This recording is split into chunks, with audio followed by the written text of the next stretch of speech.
Hey, good morning, Mortgage Coach community. Dave Savage here.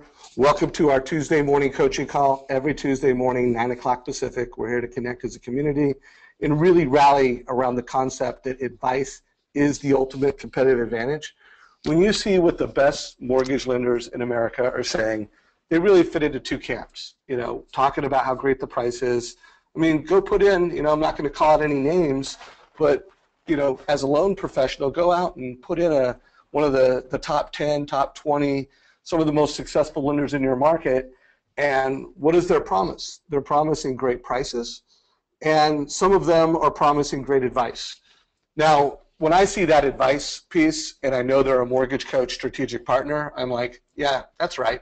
They're automating the quality of their advice. All of their loan officers are delivering this amazing advice. But when they don't have Mortgage Coach and they're not really delivering on that promise, it just gets me fired up. We need to deliver on that promise. You need to use technology to drive great advice. So that's something we all have in common on this call. Some people on this call are delivering that advice at higher levels. They're delivering it more consistently, and we're dedicated to help you do it better. So everybody rally up. We're going to have a great coaching call today. We've got folks from the trenches sharing success stories, and we've got a great leader. I do want to remind you the Tuesday call is all about ideas and strategies. Every Thursday, we're getting into the technology. We're really driving practical teachings, and every Friday, beginners. So if you're new to the Mortgage Coach community call or new to Mortgage Coach and you haven't created 20 experiences yet, you've got a place to go. I did want to do a shout out for Darren Hardy's new program. It just launched last week. It's called the Darren Daily. It's just fantastic. I read it every day last week. The content is really practical. It's really digestible. It's a 1-minute quick hit. I loved his message this morning. Unsuccessful people think about what they don't want most of the time. Successful people think about what they want and how they're going to get it. Thought it was just a great reminder to kick off the day, and I urge you guys to sign up for that. This coaching call is recorded, just like all of our calls. Also want to make sure everybody is aware that we are creating quick hits. We've created 4 of them now, where we're taking just 2 minutes to 5-minute just sound bites around something that was really powerful and awesome from a coaching call, and we're making it a single video. So we did one around how to use Edge for borrower updates. We did one around how the Gaylord Hanson team is getting referrals from listing agents to get a second opinion, and they're converting 75% of those into loans by delivering an Edge report. Really powerful strategy. And we turned Jeremy's top 5 questions that he asked every realtor during every meeting, and 5 minutes of awesomeness, we turned that into a quick hit. I do want to do a shout out to the UMQA team. I did a training yesterday. This was a live training I did in Lake Oswego yesterday. Something came to mind that I wanted to share with everybody. After spending a couple hours with these folks, they asked me some questions at the end. One of them was, hey, we do a lot of construction loans. Dave, how to do a construction loan? And I went, well, hey, let me show you how to just do a search. I went to our website. I clicked on the search tab. I typed in construction loans, and boom, I had a couple videos. We listened to the one, how to enter construction loans to permanent in Edge. It was a simple, less than 5 minutes. I think it was a 3-minute video, and everybody knew how to do it. They're all like, that was great. That was easy, handled. And then someone said, what about ARMs? How do I input ARMs into Edge? I typed in how to input an ARM, and boom, we had another 6-minute video. So just want to remind everybody there's great help, great support. We're always here for you. It was a great training. Everybody's raising their hand at the end. 5 of them were Mortgage Coach users, and the rest were not. And when I asked them at the end, who's going to start using Edge with every client, everybody raised their hand. Now, again, these calls are designed to help everybody keep the promise. We all know this is a better experience, but we're here to help you actually adopt and make Mortgage Coach a success habit. So anybody on the UMQA team, big shout out. It was great spending time with you guys yesterday. For our special guest today, we have a financial planner.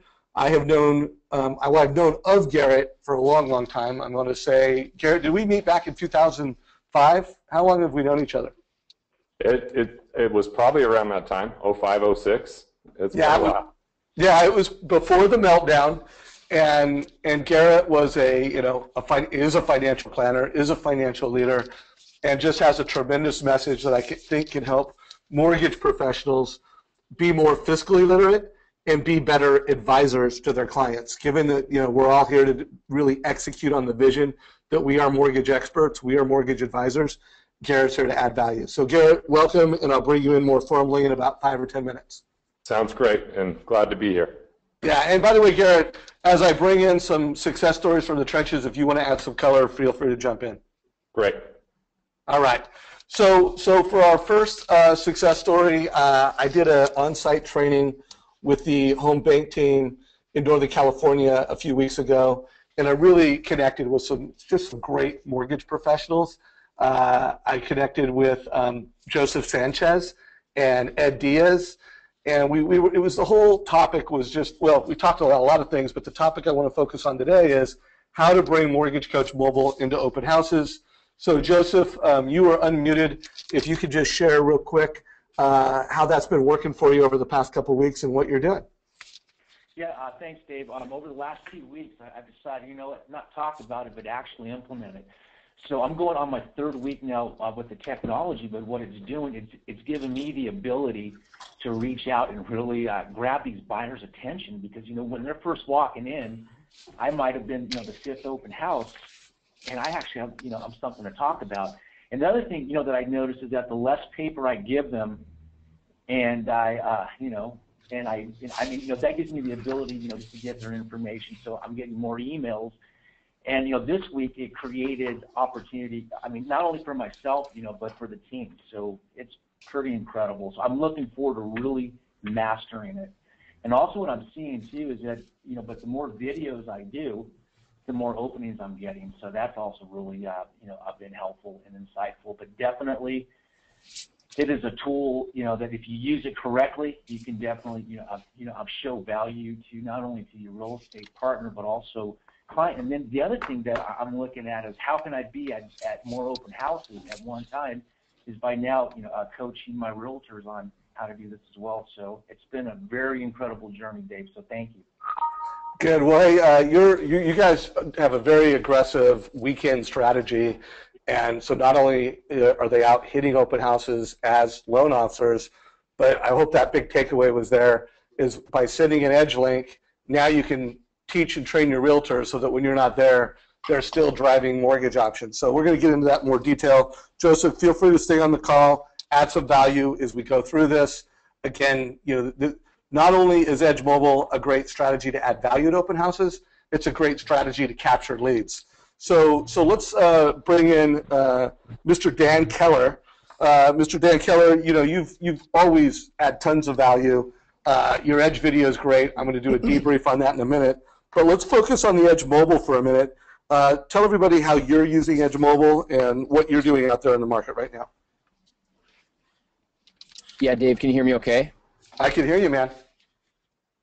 Okay, perfect. So real quickly, with Edge Mobile, kind of what I'm looking for is kind of that advantage out there in the marketplace. And when you're out doing open houses, as much as I've done, you get firsthand knowledge, kind of like what Joseph was saying. When you're out there, these people have already gone through 3 to 5, maybe 10 open houses, and you're just another person. And so, instead of getting beat down every weekend and wasting my weekends, I'm trying to figure out ways to kind of have an advantage, separate myself from maybe other real estate agents and lenders, or just the open house experience. So what we're doing, obviously we've got the iPad there. We've got what you see up on the screen right now. You've got some information these people may have most likely have not seen before.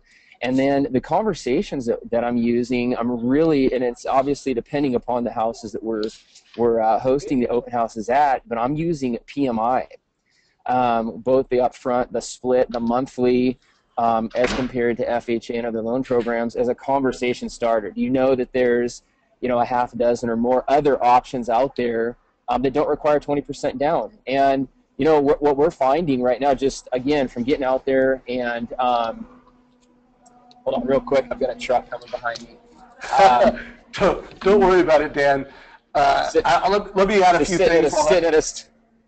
Yeah, don't worry about it. Let me add a couple things while you're doing that. So, folks, one thing I want you to notice is up in this top left-hand corner, there's a share a report button. So you could train your realtors to click on that button when they're having a conversation with a home buyer and they want to refer you. Great way to refer you. Just click on that share button, and now they can either text or email. And so now not only are they forwarding your mobile app, not only are they capturing the email or the text message, so everybody's winning. They're forwarding your advice. Now you're getting an app on that home buyer who's going through an open house's mobile phone, and you've got a way to deliver advice. So I just want to make sure everybody's connecting the dots. I also want to make sure everybody knows the mobile move. Yep. You know, really simple, click. I typically click on the summary tab, then I zoom in, so I show them how simple and easy it is. I then click on the payment breakdown, and then I click on the graph. And by the time you make those, 1, 2, 3 moves, and then I just swipe. I literally just, you see how my arrow goes? I'm swiping with my finger, and I have I'm telling a financial strategy and story. I'm demonstrating it in a unique piece of technology that's going to help that realtor, 1, be a better educator to their home buyers, and 2, it's going to help them capture leads at the point of sale. They click that button up there, and boom, they now have a lead capture device and a way to forward this. So Dan, continue. I thought I would give you a break while you were navigating the freeway. I know. No, thank you.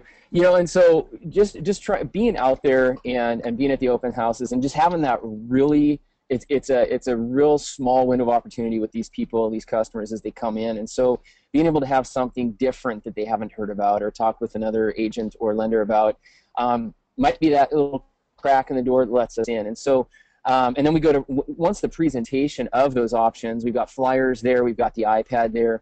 Kind of how I close it is, we run our business, we run our mortgage company paperless, and this is one aspect of it. And you have access to this technology on your iPhone or your mobile device. And how neat would it be as you're out shopping for homes with your realtor, is you send me the MLS number, I do a breakdown, and I send it to you in a format that shows you your closing costs, it shows you exactly what you need at closing, it shows you your options.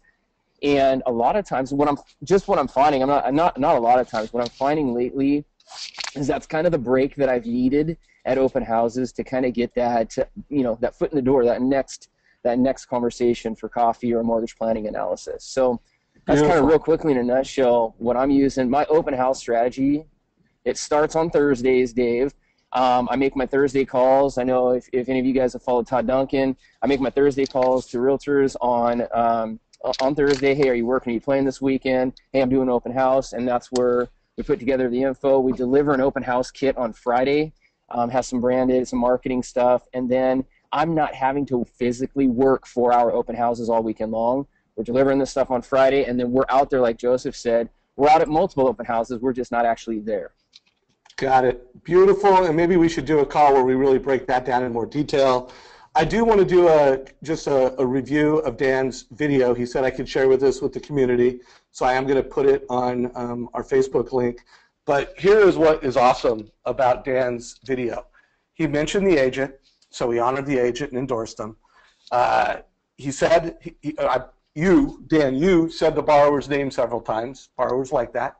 You positioned yourself as an educator, had their best interests in mind.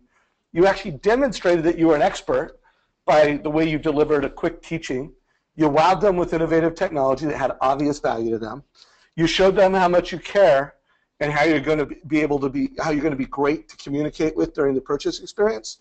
And beautifully, everyone gets that link. So everybody in the home buying experience gets that video. So Dan, it's pretty obvious why you're so successful. Great job. Again, I will post a link to that in the comments section of today's call. Dan, I know you're out and about and you're probably going to see a realtor right now. If you do need to jump, feel free. And if you want to add some more color, feel free to jump back in. Right on. Thanks, Dave. All right. So a couple of highlights from last week's call. We had a sales expert, Anthony, in scenario. I really liked his whole message around selling is all about mindset, skill, and tools. I just wanted to remind everybody around what he laid out is the 7 enemies of success. And selling, being ungrateful, apathy, victim, learned helplessness, no vision, fear of being judged, and lack of discipline. I want to remind everybody in the mortgage coach community, just so you hear it again, too many people are being a victim around compliance and how hard it is to close loans. It isn't easy, and it is changing, but it's an opportunity. Too many folks are not leveraging technology the way they should. They're just like, well, I'm not techie. Well, in today's market, it's a missed opportunity. Too many people don't have a big enough personal vision for themselves. And then again, I love, my favorite one was just fear of being judged. And, whatever you look like on a video, whatever you sound like when you do an audio message, that's what you look like. That's what you sound like. So if you don't like it, that is what you bring into the market. So leverage it. Get over the fear. Make an Edge video today. We also had Danny, just a great mortgage coach leader. And I just want to remind everybody, because I think this is such an important strategy, where he's doing borrower updates with the Edge video. By the way, Dan, are you still on the call? If you are, I'd like to know if you're doing this. It looks like Dan might have had a jam. So again, great strategy in terms of continuing to add voice messages and videos to the update. This quick hit, great strategy around how to get more business from listing agents. And so want to make sure everybody, if you didn't watch that call, make sure you watch that call. Make sure you understand how Danny is delivering value and how he's converting 75% of all the referrals he's getting from listing agents into transactions. It's pretty simple. It's just education and value, and the way he's doing it is awesome.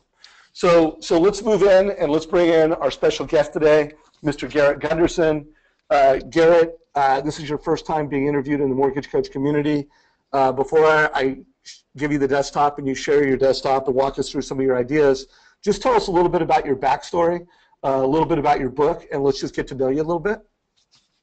So I started my first business when I was 15 years old. I guess my first business that wasn't like babysitting and lawn mowing, and it was car detailing. And I ended up winning the Young Entrepreneur of the Year with that, and it came with $5,000. So when I was 17 and I had $5,000, I thought that was a lot of money, and especially growing up in a small coal mining town called Price, Utah. And I guess I was a little bit nerdy because I wanted to invest that money. Most kids I think would want to spend it, but I wanted to invest it. But I couldn't get my parents to sign off on a custodial account, so I wasn't able to invest it until I turned 18. And when I was 18, I put it into something that wasn't really what it was presented to be. They showed 18% returns year in and year out because this was the 90s when the stock market was going up, like crazy. But I was infinitely curious, and I kept asking questions, and that led me to getting what they presented as an internship in June of 1998. But in reality, I was like a lot of people. I wanted to say I was a financial planner, but I was basically selling life insurance and mutual funds. So to me, okay, maybe that's a little bit of insurance planning and a little bit of retirement planning, but it wasn't really financial planning because it neglects a lot of the other areas. But it was at least my start. And then in the year 2000, when the market started to go down, I did something that was kind of transformative for my career, because in March, I got a little bit nervous because I'm basically 19 years old when I started in the business in 1998. So now I'm like 21 years old. Everyone thought I was a genius for 2 years because anyone could make money in 98 or 99. I mean, the Wall Street Journal was doing specials showing monkeys throwing darts at a stock board, and they were beating some of the professional money managers because everything was going up. Now we start to see what's really happening in 2000 with the market going down, and most of my clients were like mom and dad, grandma and grandpa, my friends' parents. I didn't have a ton of money under management, but I saved hundreds of thousands of dollars for people by simply going to them and saying, look, all I'm doing is gathering these assets, handing them off, and I got paid a commission for it, but I don't really know what's going to make the market go up or down, how long this is going to last. And every single one of my clients but one was completely out of the market by May of 2000. So they missed the 2001, the 2002 downturn,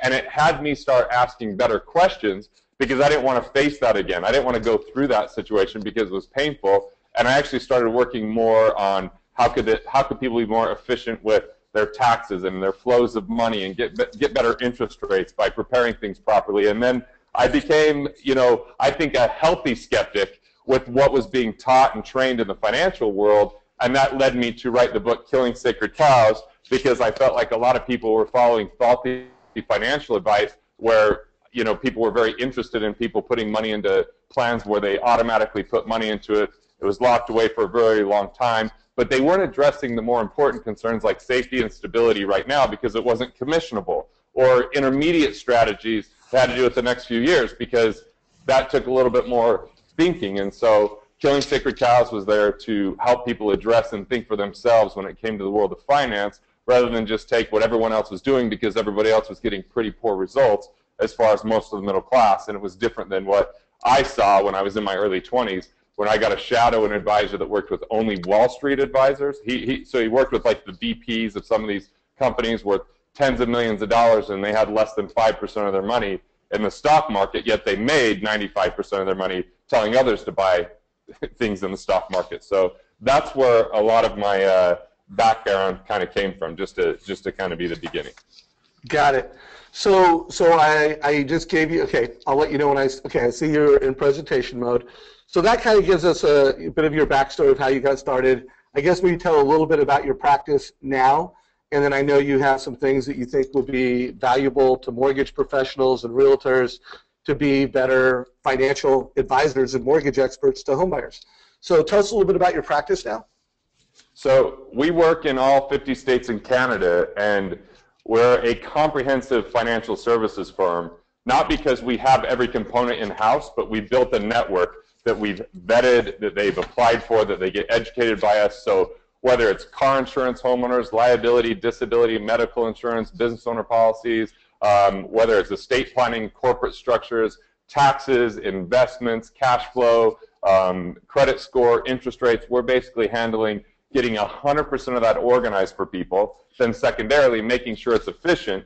We're averaging about $4,117 for businesses that make over $500,000 a year of revenue in recovered costs and recovered, you know, losses in their financial situation, and $2,484 for those that are between $250,000 and $500,000 of revenue. So we go in, we look at efficiency without them having to work harder, without them taking more risk, without them having to save or sacrifice. We're finding where they're leaking money, plugging those leaks. And the third piece of what we do is we help them with profitability. With their existing infrastructure, we primarily focus on entrepreneurs, and we say, where can they make more money without having to hire more people or expand their office or anything like that, but where's the low-hanging fruit? So we're just, you know, we find 9 out of 10 of them are overpaying taxes by about $11,300 per $500,000 of revenue. So we're finding money that's being missed everywhere. We're getting them completely organized, getting them completely educated in their situation, and building an entire infrastructure in 1 year so that the rest of it's about growth and continuation after that. And we're not fee-based, so we don't manage assets. We're not commission-based. We don't sell products. Instead, we charge them a tuition, and we guarantee them results. So if they qualify for our program, let's say they pay us 20 grand, we're guaranteed to put 40 grand in their pocket that year. Otherwise, they get a refund, or we continue to work with them until we get to that point. So I think we're unique that way. Got it. Got it. Well, I know you have some slides to share and some lessons to teach that will be helpful to mortgage professionals, and I would love to let's get into that part of the conversation. Great. So the objective that I bring today, and what I want to facilitate as a result, and just, you know, add value, is first of all, I want to go through 12 financial tips that's going to improve the lives of the people that are listening, but also the customers that they serve. So this is going to be split in kind of 2 segments. The first 4 segments are, how can you as a loan, mortgage, professional, financial professional, build a network that adds deep value to the people that you serve, and create even more credibility and keep a long-term client that's going to do more business in the future. And then the next 8 are going to be more financial philosophies and ideas that I think answer and cut through a lot of the stuff that most people are taught in the media that you could apply in your own life, but that are especially relevant to people that are handling loans. Then, you know, part of those second 8 is going to be, how can you personally recover cash and build more wealth yourself? And then I just want you to be more of a hero to the people you serve through a tool that we've created called the Cash Flow Index, which I think a lot of you could use on a daily basis. And then I'm going to share that first part, which is building a network of financial service professionals. So I don't really need to go over the resume here. I'm going to skip past that slide pretty quickly. You could just take a look really quick. But Killing Sacred Cows, the book that I created, really helps people understand what are the 9 most dispelling myths that hold them back from being more prosperous financially. And it really gets them to think for themselves, like I talked about. So it's more like helping them identify what not to do. But with these tips, I want to make sure to show you things that you can do. So if you want to find more about the philosophy, feel free to, grab the book or whatever. Dave, I'm even happy to give you a PDF version of the book that you can give to everyone for free, because I'm not on this to sell any books or anything. I'm just here to make a difference. So Hey, I will take you up on that. Would love to get it, and we'll provide a link somehow to everybody. Okay, great.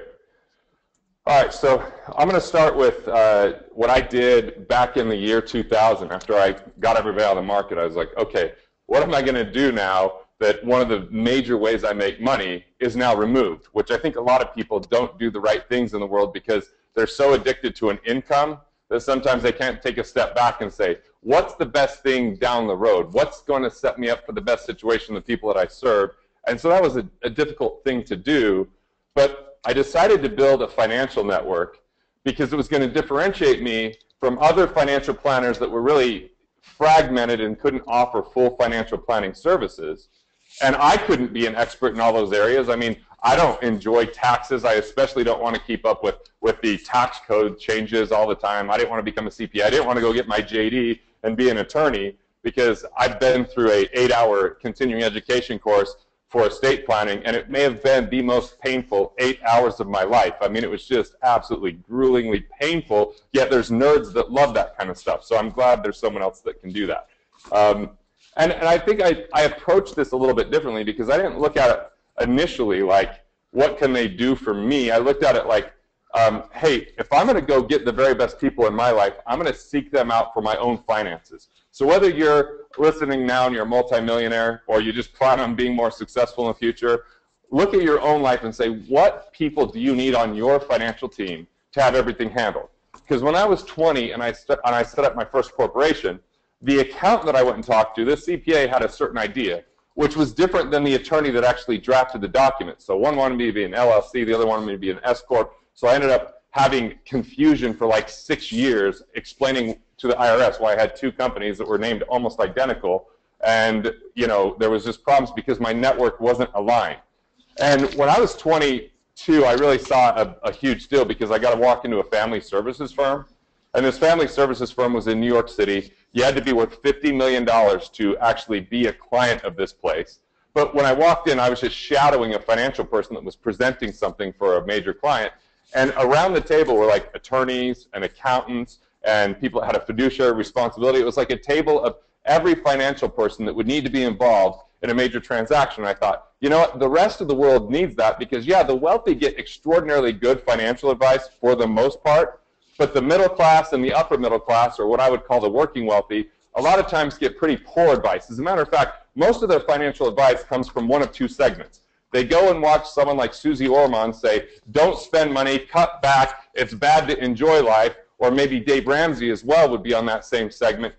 Or on the other hand, they get insurance professionals that go and sit down with them at their home because the insurance professional can make enough money because they get paid a much higher commission than a mutual fund salesman or a stockbroker. So you have this majorly neglected kind of middle class and upper middle class where you get plenty of attention for the people that they refer to as wells or that have tons of money. So I wanted to kind of bring a family services firm feel to my people that I served, which was the working wealthy. I wanted to work with business owners that made anywhere from as little as $250,000 of revenue to maybe as much as $10 million, but above that, I wasn't as concerned about them. I wasn't going to target that because that was a heavily neglected niche that if I built the right network would make a big difference. So let's go through this. So this is how I built it. I started with creating quarterly study groups. I wanted to present more. I wanted to improve my skills. So I said once a quarter, hey, I'm going to rent a hotel room. We're going to spend the day. I invited other financial planners that would be deemed my competitors in some ways, which, by the way, they started to bring me in on joint cases, even though I was much younger than them, because I was presenting and teaching them something. They thought of clients that I could help them with. But I started these quarterly study groups. I started inviting CPAs and attorneys and other people to these study groups so they could hear about the philosophy. And then I just started asking in my own life, what's every area I need to handle financially that would also be an area for my customers that would be helpful, whether I get paid on it or not. And the whole intention or context was to create massive value, to create more positioning for me, because you know what, I had people, originally I was only working in Utah, I had people run into financial planners, and they would then meet me, and they would tell that other financial planner, you know, hey, yeah, I'm going to meet with this guy, Garrett Gunderson, and like, oh yeah, Garrett's great. So rather than that financial planner trying to compete with me, they actually would call and say, hey, can we split this case? I've already known this guy, they're an existing client, and so I got a lot more business through that, which is a more abundant mindset where some people kind of hold on to that. But, you know, it really positioned me that even in some of these study groups, I started inviting a few of my clients, and I ended up launching a shadowing program where I had guys that were like 30 years in the business, I'm like 5 years in, that were paying me a couple $1,000s just to watch me on appointments for the day. So anyway, just kind of interesting, all the byproducts that came out of it. But my intention was to build a group, to have people come and hear what I was up to, and then it helped me do this from a standpoint where they wanted to be part of the network versus me just like, you know, trying to find the best and then appeasing them to come work with me even though I was 5 years in the business. So Dave, I'm not sure if you have anything you want to add or questions you have about that. Well, I think a takeaway for everybody, the method that you went around doing things, it was collaborating and connecting with the wealth team. So, you know, mortgage coach leaders, we're always talking about, hey, as mortgage professionals, we're not only, you know, gathering all the information around people's assets, but also their liabilities. So, you know, we have more information than anybody else, more than the CPA, more than the financial planner. And so I think there's just a lot to learn from the way you approached, you know, your opportunity, and the way I think loan officers should approach the opportunity of being the captain of the wealth team. So as Garrett continues to unpack what he did and how he did it, hopefully, you know, you'll pull some ideas and some vision from that.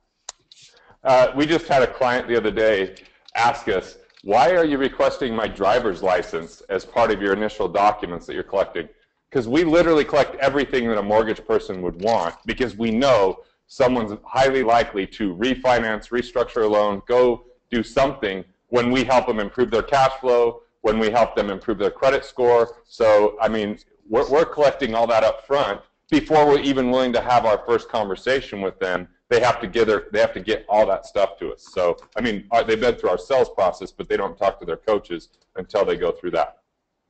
So I focused on really building an implementation network, people that would be supportive of this entire process, that any area that someone, if they didn't have a person, that we could insert that person to get that thing done for them, or that they could get a second opinion on what they're currently doing. Like I said, so many of these guys are overpaying on their taxes because they haven't had a second opinion from any other accountant, or maybe they needed a tax attorney and didn't have one. And so we figure you need to have something like that every 3 years, have someone else take a look, because a lot of that gets stale, or sometimes people aren't giving their information to the accountant on time, but a lot of times the accountant gets, you know, pretty much like in the preparation mode rather than strategy mode once they have it. So I really looked for a premier network. Who are the very best people? And I would ask anyone that I knew that was wealthy, any clients that I had that had someone that was really great in their network, I wanted to meet them because I was thinking cooperation instead of competition. And then I actually built a standards list and a process, which I'll share some of that. So once again, I'm going to go to the next tip, unless you have anything to add, Dave. No, keep it rolling. So here's just kind of a picture of our network that I pulled up. When we have events, we'll bring them up and do segments with them where people can ask them questions. So that's helpful.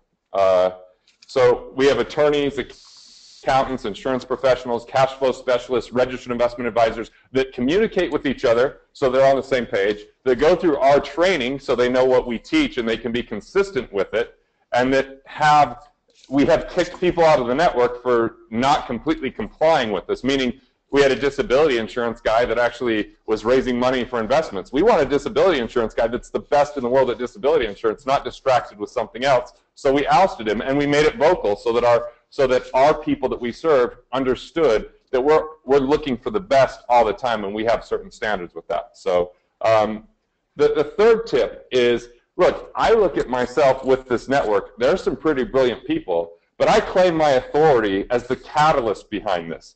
When I bring them up on stage, I'm the one that's emceeing. I'm the one that's adding color to that commentary. I'm making sure that they're seen as authorities, but I'm seen as the authority that people come to, as the quarterback, as the place to come first so that I can remain, to a degree, in control. So I do get these guys opportunities to write articles for publications, but I'm always writing articles for publications. I'm doing webinars like this. I've done CNBC, ABC, Fox News. I'm making sure to be out there in the media because, once again, I'm positioning myself as the go-to place, and then I've got the network and I can lend credibility to the right people. So if you can become the catalyst, and if you can continue to claim your authority, what are you the best in the world at? You know what? We are absolutely the best in the world at finding where people and business owners are losing and leaking money and putting that money back in their pocket.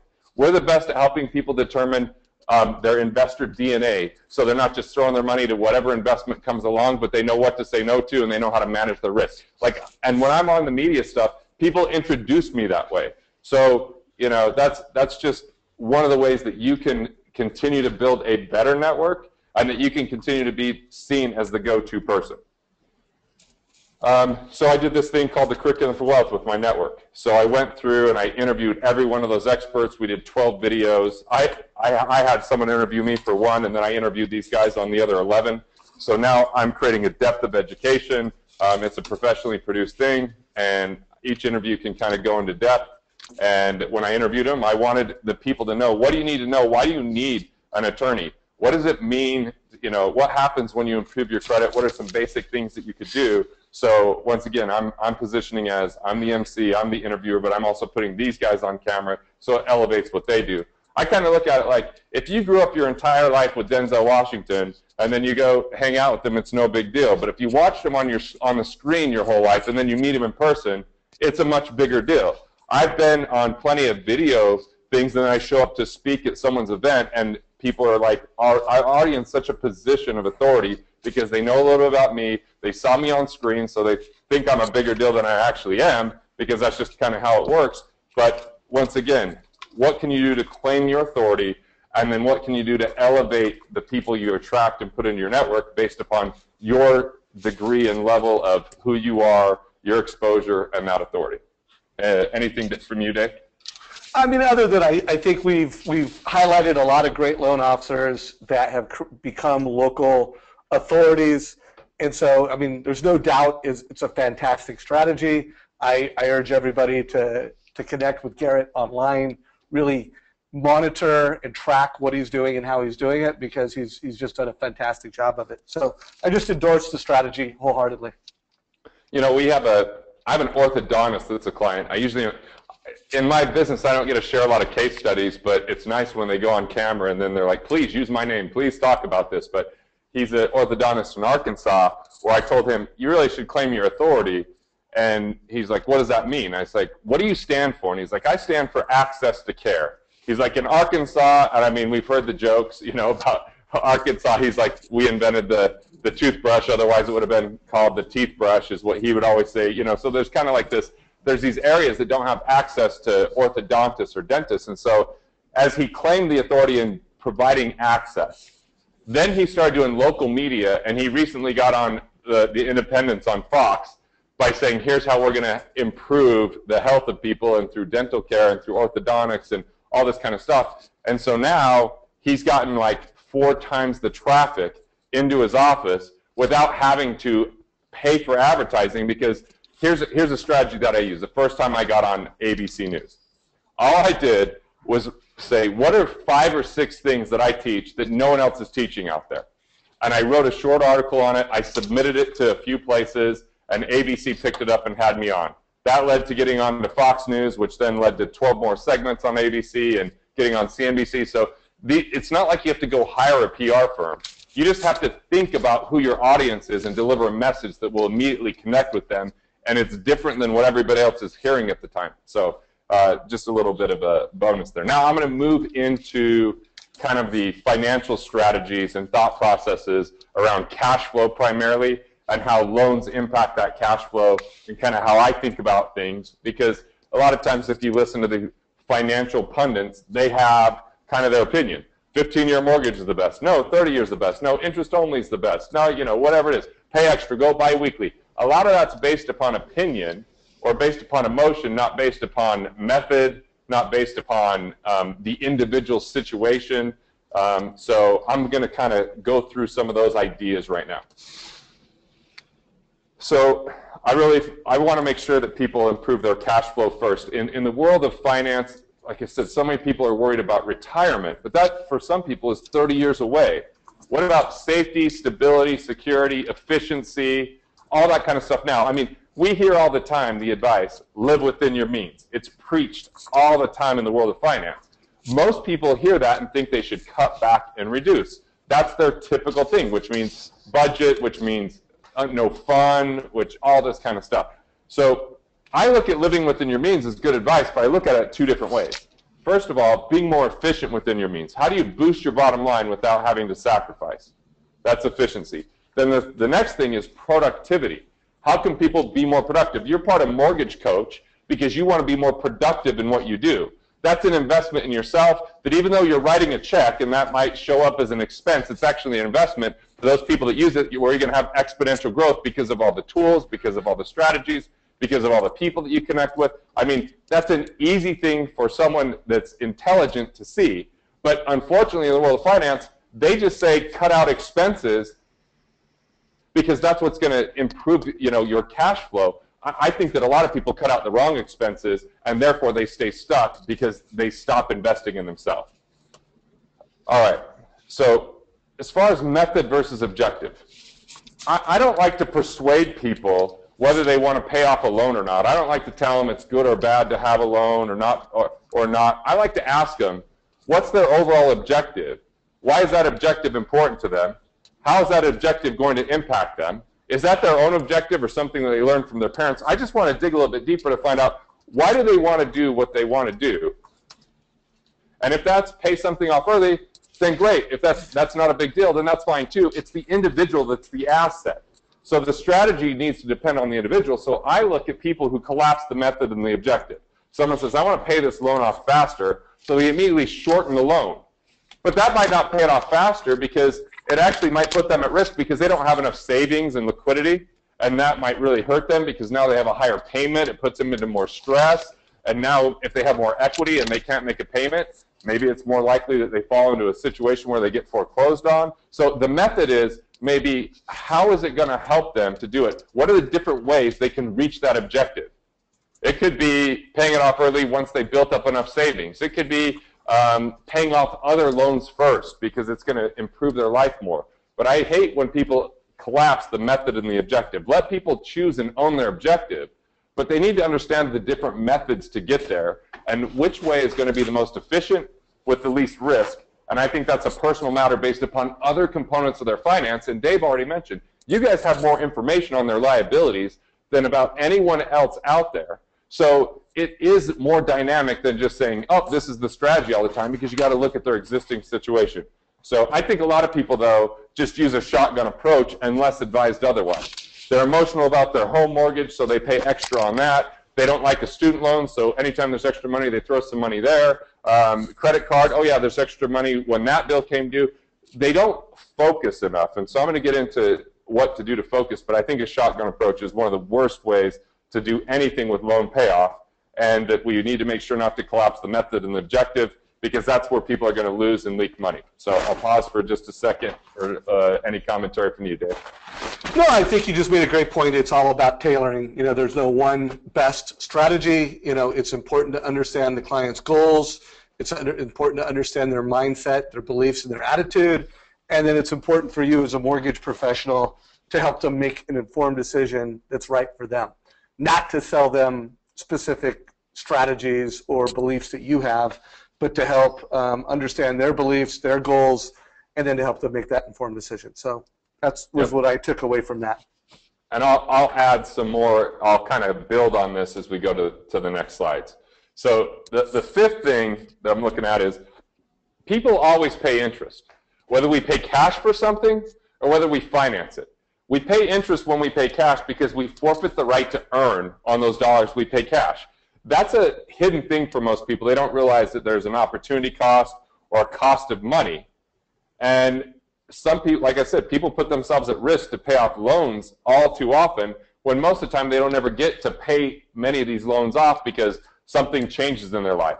They move, the interest rates change, whatever it is. So they're killing themselves but not really getting ahead.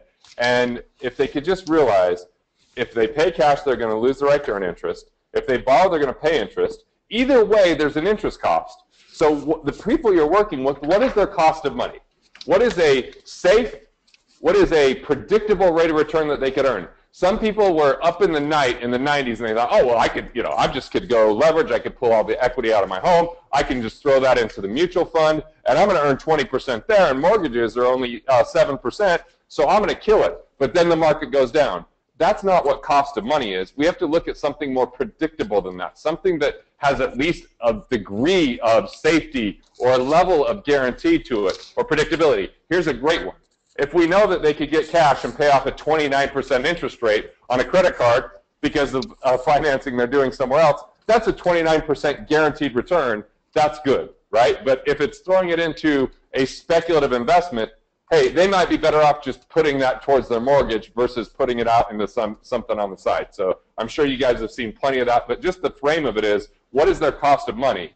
Because if someone could get a 15-year mortgage at 6% or a 30-year mortgage at 6%, but they just made the exact same payment as the 15-year mortgage to their 30-year mortgage, it would pay off in precisely 15 years. There's no magic. It's not mystical. This whole thing, when I was in high school, I remember being in a math class, and they said, here's the interest that you pay on a 15-year mortgage. Here's the interest on a 30-year mortgage. I ran home and told my mom, I hope we're on a 15-year mortgage because you're paying so much interest.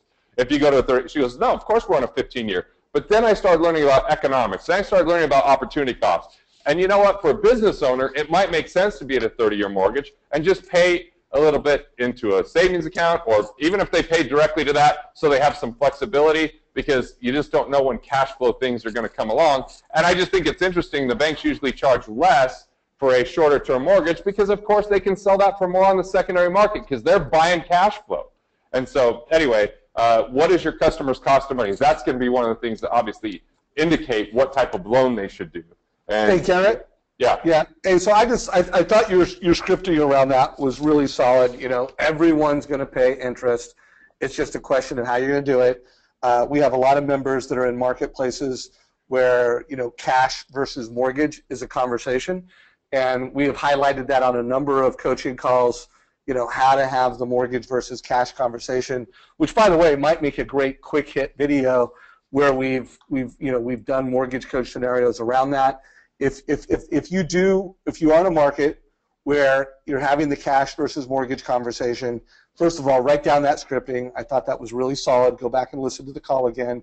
And also, if you put in cash versus mortgage in our support, I know we have some videos around that, and we've done a lot of training around that. So just wanted to give a heads up because I know that's a big strategy in some marketplaces. Awesome. All right, so let's go to number 6. This is simple. It's direct. I think you guys are going to get this. I think that liquidity is underemphasized because who gets paid a commission on a savings account? Who makes the money by telling someone you really need to build your savings? Most financial planners underemphasize that people should get a lot of money built up for liquidity.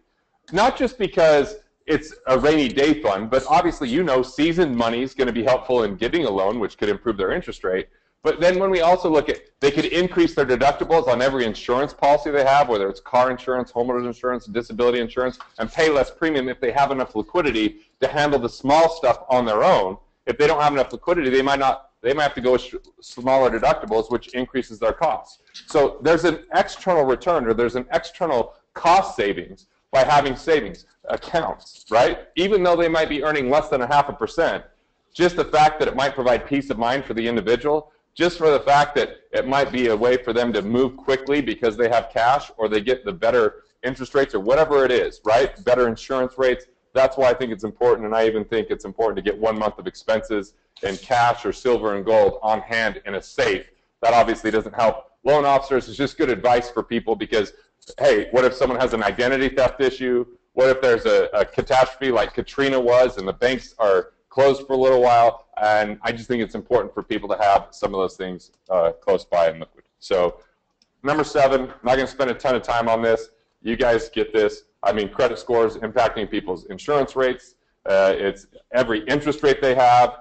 But I think that people don't focus enough on their debt-to-income improvement, which debt-to-income is one of the most major things making up a credit score. So I'm going to go into why that's important here in a minute, but these are the stats I've looked up. 83% of people have an error on their credit report. If someone was getting a $200,000 mortgage and it was at a 719 instead of a 720, it could be $3,000 in extra closing costs to buy the same rate. I mean, it's just usually really basic, easy stuff to improve this kind of stuff. And what I've found interesting is when I've talked to bank people before, like when I personally went in, they didn't know the basics of how to pass the credit score test. There was a lot of misinformation. So this is something that we deal with all the time, helping people out, because we want to go to their cash flow index, this is the big one here. I don't want to see people chase what interest rates they should pay off first, or be swayed by the emotion that I talked about earlier with the shotgun approach. But I want to see people improve their cash flow the fastest. So what I like to have people do is take their loan balance, divide it by their monthly payment, and that's going to spit out their cash flow index. A low number means this is the loan to attack. A high number means this is a more efficient loan. It's not about chasing interest rate. That's a fool's errand to only focus there first. It's about improving cash flow first, because if they improve cash flow, that's more money to start building savings, building wealth, paying down other loans. And the other thing is it improves debt to income the fastest, which might improve their credit score, which then again they can come back and refinance something with you if they're a more credit-worthy borrower. If they have better cash flow and better credit, all I have to do is make sure they have the right collateral, and all of a sudden they become a really good candidate for a good loan, where in the past, if they just didn't have things set up right, maybe I look at their taxes and they've misclassified their income as passive income, that's going to hurt the loan they get. Or if they have all these different loans and it's hurting their debt to income, but one to be paid off very quickly, I'll give you the fastest way to do that really quick. So I like having a registered investment advisor in my network, because we just simply look at what are people truly earning after their expenses when they're taking risks in investing their money. On the other hand, I like to say, what are they actually paying out in expenses on interest? So one, what are they earning in their investments? Two, what are they, what's it costing them on their interest rates? We can improve debt to income extraordinarily fast if they have an underperforming asset, like some mutual fund or some stock or whatever investment they have that they might be able to liquidate that's only earning 6% when they have a 10% loan. That's going to improve debt to income. That might improve their credit score. Now that cash flow and credit score is better, maybe they can go refinance. And I see all the time where people have an unencumbered car, no loan on a car, which would be an installment loan, but they have a revolving line like a credit card that's hurting their loan to value, that they can refinance that car at a really low interest rate, pay that off, and all of a sudden they might be a better candidate to go get a loan for their mortgage, which might be hundreds of dollars or even $1,000 or so per month if they get these things done. So I want to see, with better credit and cash, refinances. I want them to look at the unencumbered assets like a car loan and see if they can pay off less efficient loans. I want to see if they can bundle the revolving lines. I want to see if they have non-tax deductible loans that can be refinanced into mortgages or business loans because they weren't classified right initially, and then start having the government help. I want to see whatever they can do to lower their payments and stretch those payments out so they have more flexibility. They can build up their savings and they can attack one loan at a time rather than be forced into higher payments on every loan. And then here's the last piece, wealth accounts. I want to see them set up a side account. Anytime you free up money for a client, they should set up a side account called a wealth account. Otherwise, they're going to be subject to Parkinson's Law. Parkinson's Law says if they free up money or they increase their income but have no plan to address that, it takes 3 to 6 months for them to completely eliminate that improvement with additional expenses that they won't even be able to measure that were beneficial to their life. So a wealth account is just a checking account wherever they're currently banking, that if you free up money, they can start putting money towards that could then pay off loans, be invested, or whatever it is, but they just need to have a tracking system. So I know I went over a lot pretty quick there. I'll definitely let you ask a couple questions, Dave. No, keep it rocking. Let's roll through and let's kind of do a little Q&A in a few minutes. But go ahead, and I want to make sure we get to your call to action because people will start jumping off in the next few minutes. All right, so 10 we've already covered. Why not take underperforming investments to pay off loans, and you have a better chance to refinance and restructure and do better things that way. The next thing is, why not go for better interest rates if you can improve all these things with debt to income, credit score, cash flow, or more seasoned money. Now all of a sudden you have repeat customers because you've added value through building a network. that agrees and understands what I'm talking about here, so you don't have to do all the heavy lifting, but you can bring a network that reinforces what you're teaching so that they can come back and do business with you. And then the last piece is just investing in yourself, building the network that helps you personally, and looking at your personal finances so you can find out where you can recover cash, where you're not addressing some of these things in your own life, and continue to invest in yourself, you, your knowledge, and the relationships that you have, because those are the greatest assets. And, you know, this is the call to action here, which is you can go to askthemoneynerds.com and ask my team whatever question you have about any area of your finances, taxes, insurance, investments, you know, whatever it is, credit, anything. You can go in and ask your #1 financial concern, and you'll get a live, real response from a member of my team. It's a give back. It's a way to build a relationship. And obviously, if we go back and forth, then you can learn more about who we are and what we do. But it's really our way to give value first. Hey, Garrett, I really appreciate you jumping into the mortgage coach community, providing a number of reminders, a number of new insights. There's a lot of questions that have come in through chat. I'm going to address some of those. But again, everybody, go to askthemoneynerds.com. Ask Garrett any question. I also posted this in the comments section of our Facebook page today. So I do want to remind everybody, you know, every lender out there is competing on price and advice. And as a mortgage coach community, you have a significant advantage in the way that you execute on that advice promise. So, you know, the content from today's call just really aligns. We're all a group of borrower educators. We believe you wouldn't be paying money for mortgage coach. You wouldn't have taken time to be on this call if you didn't want to provide better education to borrowers, so that was part of your value proposition. And with realtors, I guess the question I always ask, are you delivering it with each and every client? We all know that it's a better way to do things. Are you doing it with each and every client? So this Thursday, 9 o'clock, we're going to be doing training just like we do every Thursday. If there's something you're not executing and you need help with, come to that training. One of the questions that came in was, how do I get the quick hits? So go to our YouTube page. You know, you can just go to YouTube, type in Mortgage Coach. Make sure you subscribe. You know, there's a little button to subscribe so that every time we add a video, you'll be updated and you'll get an automatic alert. And then if you click on playlist, you'll see that we categorize all the coaching calls. I have a category for quick hits. I have a category for what I consider to be, I don't want to call it the best coaching calls, but they're key coaching calls. So, you know, in different categories, there's something that I just think it's a core teaching for a mortgage coach. So use those playlists, you know, and that's how you get to it. So whoever asked that question, you'll notice that we just started this quick hit program, and Hal's, you know, Miracle Morning has already got 247 views. So, you know, just a great resource. I just couldn't help, because Garrett, you know, a lot of your content and a lot of the counseling that you provide is helping people make the best decision for them. And so, you know, many times when people are going to pay cash for a home, and when you really analyze it, it doesn't always make more sense. Maybe, yes, you put a big down payment, but I just want to remind everybody, if you want to know how to do a cash versus mortgage analysis, which, by the way, realtors love. There was a success story several weeks ago where a loan officer did a cash versus mortgage analysis, and the home buyer ended up buying a second home because he had more cash, and the home buyer, you know, ended up making a better decision for their long-term wealth, and obviously it was also a better decision for the realtor. So everybody won. So if you don't know how to do that strategy, come to the Thursday call, and I just showed you how to look up a video. Just put in cash versus mortgage into our support page. So Garrett, it's been a fantastic call. You delivered just tons of value. Any kind of closing thoughts as we wrap up today's call?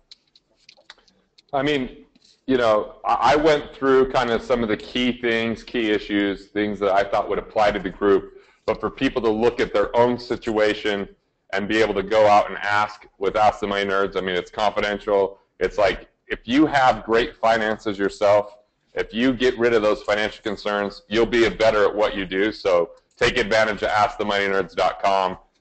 It's a good time to do it right now, because we don't have, you know, it's like I've limited the number of people that we're sending there right now, but I have a bunch of people lined up, so it's going to get a little bit busier in the next couple of weeks. So ask your own personal situation. Hope to deliver some value for you, build a relationship. And Dave, thanks for what you do, man.